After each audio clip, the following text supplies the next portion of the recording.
Шестчленото семејство Мустафови го затекнавме во нивниот дом во Кратово. Пожарот кој неодамна го пеплоса нивното трошно куќарче воопшто не оставил негативни последици врз лицата на 6-годишниот Дејар и 3-годишната Нихана. Не пречекаа со насмевки на лицата, срекни што некој се сетил на нив и им однел храна, облека и играчки. Најмалиот член на семејството Мустафови, 6-месечниот Нериман, го затекнавме болен со висока температура. Мајката Емрана се пожали дека сите дечиња се болникави, бидејќи немаат влезна врата, а ноќите во Кратово знаат да бидат доста свежи. Ни фриждер, ни машина, ни врата немам надворешна. Ако може да ме помагат, ни крот немам.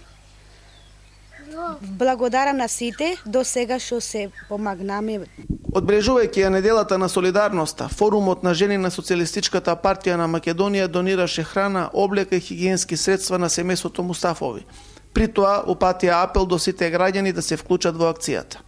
Донацијата ја направивме во донирање на храна, облека, на хигиенски средства и други работи.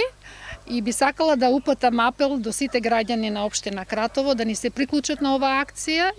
Топлото лето ќе им донесе на Дејар и Нихана срекни детски денови, а хуманоста на граѓаните, се надеваме, ќе им донесе покрив на домот и влезна врата пред дождливите есенски денови.